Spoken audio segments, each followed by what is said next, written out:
thing though, I not confront. It is hard to put all of our cares and cast all of our cares on God, on Jesus. It is hard, but you know, as what Vanya read, he knows everything and he'll always be there for us, so we just have to have faith at this point, and he'll do the rest. Right. Like when there's literally nothing else you can do, it's like, why not try God, you know? Yeah. Everything's going wrong. What do you have to lose? There's nothing to lose. There's nothing to lose, yeah, honestly. But the one thing I liked from your verse, it says, do not worry what you have to eat. And that stood out for me, because especially like when I was on res, I had like $100 a month was for my food. And then the worst thing is like when your friends are like, oh, let's go bowling, let's do eat. something. And then you're calculating, you're like, okay, well, $30, wait, right? I have $70 That's 5 lunches I can. You're like, okay, ramen on that night. For real, no, for real. And that's, sorry to jump in there, but like, yeah, that's why I feel like a lot of people experience anxiety in university, especially like, you know, us who went to private school. We were very much so coddled, all the way, sheltered, bubbled, coddled. We had no idea what was coming to us. And then being forced to be confronted with budgeting and managing your money and tuition and all these different, and then plus on top of doing school, taking the bus, you know what I mean? Oh my goodness. Gosh, walking home by yourself late at night because you live alone, you know, all these different things. It's so easy for people to fall into bouts of anxiety and or depression, you know, and I think that, like you were saying, what can we do to help? I think there's a preventative aspect too, you know, like for kids who are going to be being put into high stress situations, you know, being there to mentor, guide, or talk to them, or be honest and real about the situations would really help too. Because I feel like we could all agree that if we had somebody to like sit down and really give us the hard, cold truth facts and prepare us for what we're going to experience, honest, right, we wouldn't. I feel like we'd be better equipped to handle what we face. For sure. Yes. So that could be another thing for people who, what can we do to help? Is like, you know, address the problem before it even becomes a problem. That's one aspect as well that I have adopted.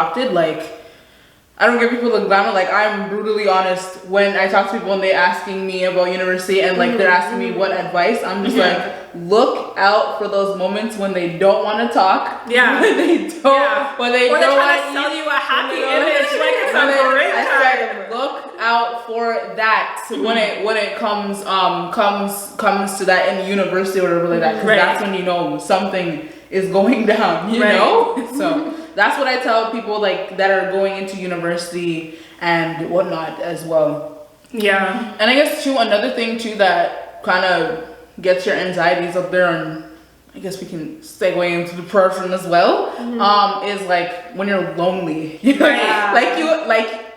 I will, oh my goodness. Right. Like when I went to university on the first day, so I'm gonna go on a tangent. Yeah, go okay. To university on like the first day for orientation, oh my goodness, I did not have anybody there. Oh my, like I literally started crying. Like crying. I did not have nobody at school. I would go to class, have nobody sit down there. Like, I mean, you know, everybody has those in class friends, but like as soon as you leave class, like that's it. But like I had like nobody. Like it was crazy. So that was another thing that I think added on to that. And I was at school from like 8 o'clock to like 5 o'clock, and like it was just too much, and that just added on to like all of that. Right. I think that anxiety and worry and stress feeds off of loneliness. Because at least when you have somebody like, you know, they're a distraction, they can take your mind off of it for a couple of hours, and you know what I mean. So yeah, that's a good thing you brought up there. So is it okay, or is it good enough to just pray for someone, or when should we recommend professional help? Or is it okay as Christians for us to recommend professional help to someone? Absolutely. I 1,000% agree, because when you break it down, like I think there's still like this, I hate the word stigma, I feel like it's so overused, but for lack of a better term, there was a stigma surrounding not only anxiety, but still mental health in general. You know, when I was growing up, I don't know about you guys, I did not know that mental health issues were real things.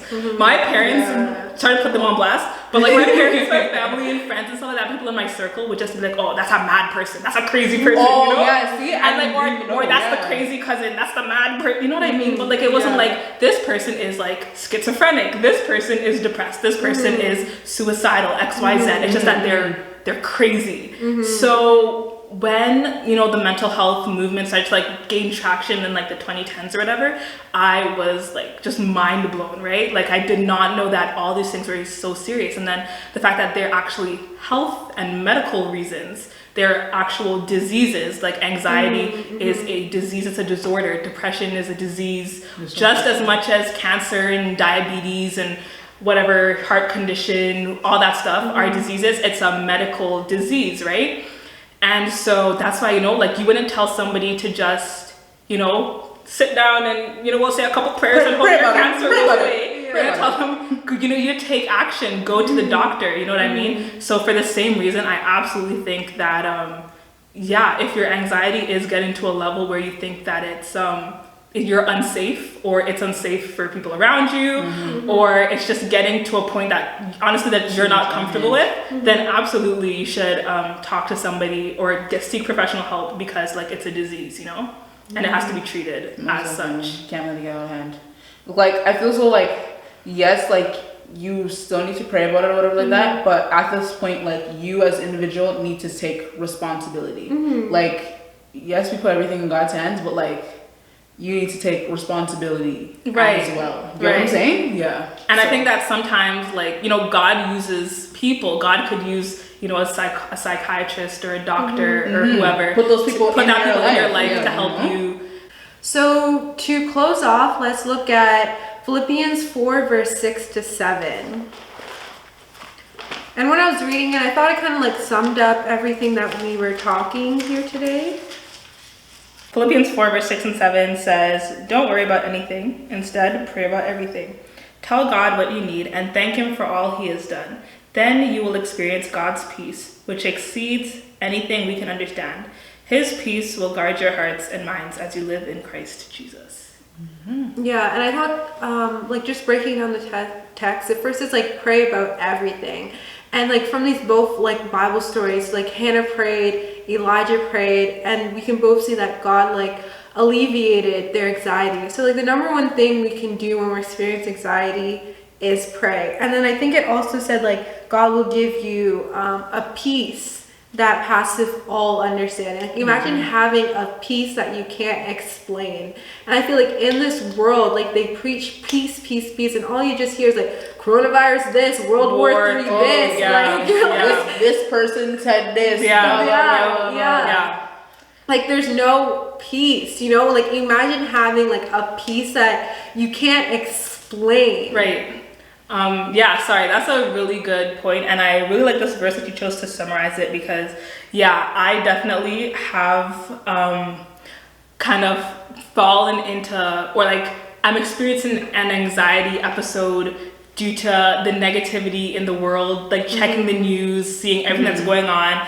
And I really like this text because that's one thing I have been praying for, specifically this week, was peace. Because I just realized that like, peace does not come from within. It doesn't come from, one day the news is posting good news, like somebody pulled a cat out of the lake, good news. Like peace doesn't come from temporary things because, your mind switches up, everybody else switches up. It comes from God. And as you said, it's temporary. Right, it's a peace that will, 10 minutes you're feeling good and then something triggers it and then you're back into feeling overstressed and anxious. So I really like this text. Also, one thing I wanted to point out was, in verse 6 when it said, thank him for all he has done. I think that gratitude really does put things into perspective. At least for me, when you're able to sit down and think about how blessed and privileged you are, it really makes all your other issues seem irrelevant, smaller, non-existent, what I mean? Like even us, during this pandemic, we're all healthy, you know, we're not sick, you know, we're still able to work, make money, you know what I mean? So many people lost their jobs, lost their house, lost their this, that, their lifelong businesses, you know, people put their lives and heart and soul and they have to shut down and they can't reopen again. All these different types of things, you know, we're all lucky that, you know, yes, things have affected us in different ways, but we're still so blessed and privileged. And when you thank God for all he has done, it really does put just a spirit of gratitude in your heart, and it, like, I don't know, it gives you that peace, you know what I mean? Yeah, but most definitely. And I feel like once you start thanking God for all he has done, you've realized how much he has done. Right. Because like one of the reasons why we face anxiety is because like we think like we're abandoned, or like we think like we can't handle all these things. But like when you thank God, you realize like I don't have to handle this on my own, you know, like God has already provided. Or not even that, like you think about how much you've handled in the past. You know what I mean? That's true. Like, you know, we're 20, 21 years old, like we've lived 20 full years of challenges and problems and stress and anxiety. You know what I mean? We can handle one more day, and if we just take it one day at a time with God's leading, I feel like that is a good place to start. Yeah, it's just crazy, like as you guys said, like looking back at where like you come from, like because personally, like I keep a little prayer journal, and I have I need to get on that. Trust me. Like it's great because you can physically see with Right. your eyes that's where true. God has taken you from, and all the prayer requests that you've put down there, and all this alternate paths that it's taken. But this didn't happen, but instead this happened. Right. Oh, this didn't happen, but I learned my lesson this way. You know what I'm saying? Yeah. So like that's a little tip, a little tidbit there. So that I personally do. Jump back in again. But I feel like I'm talking so much. But yeah, no, I definitely think when I'm going through anxiety in the moment too, like, you know, like I said, it's a very helpless feeling. And so, you know, when somebody says, you know, pray about it, Banya, I kind of resent them, and I'm like, what is that gonna do right now? You know, like, can you come to me like something immediate that's going to fix it and help me, and you know what I mean? But when you do have the opportunity to see like how God has worked in your life, it's like that proof that you need in the moment to be like, you know what, like God's come through before, like he's not gonna just stop coming through for me this one moment, you know, Most I can definitely. trust in him. Yeah. Most definitely. I think like another, I guess, tip, like going to church, honestly, like being in church, being surrounded by friends, like hearing that music, like for me, like music does a my gosh, lot when yes. I'm Music, stressed. Yes. And like when you hear like everyone in the congregation just like singing, like it's just, it does something Powerful. in you, and it's powerful. You're like, wow, like I was not stressing for nothing, but you know, like I can go through another day. as you say. Right. Yeah, and the whole thing of like dress, you get to dress up too. Like that is the highlight of it. Because if y'all see me in the week,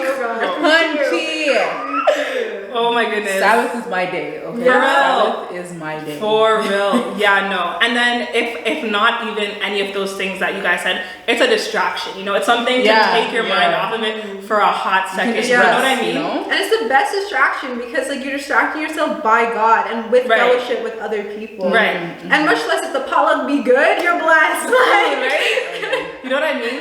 And yeah, no, I think a lot of miracles do happen at church too, and that's what people don't realize, you know? Like, you may be having a problem and you see somebody at church and they have the answer to your problem. No, and you wouldn't have gotten it if you didn't go to church, you know what I mean? Oh my goodness, yes. Or like those little people that like makes me feel so good. Like they be telling you that like, oh yeah, I was praying for you. Yeah, or not even that, like, you look so good today, Yeah, you know? and, you know, just encouraging you. Oh my goodness, Yeah. bro, that just really feels so nice. Right. Bro, I'm like, what am I really stressing about? Exactly. It's like, you know, it could be a permanent relief, it could be a temporary relief, but it's relief regardless. And that's like, I feel like when you're anxious, you need that relief because it's like such a crippling feeling.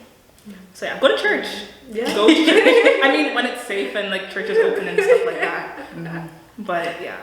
Yeah. Well, thank you guys so much for joining us on Let's Talk. I had Fania and Bertina who shared their experiences about anxiety, and I hope you guys learned something and took away something, and we'll talk next week. Like, comment, subscribe. Share. Turn on post Follow notifications. at Let's Talk. Let's talk about Let's talk. No, what's your Instagram? Let's talk the word. Let's talk the word on Instagram. Share, subscribe, and comment of the day. Comment of the day. What stresses you? No, I'm kidding. And if you guys want to see more of my videos, comment down below.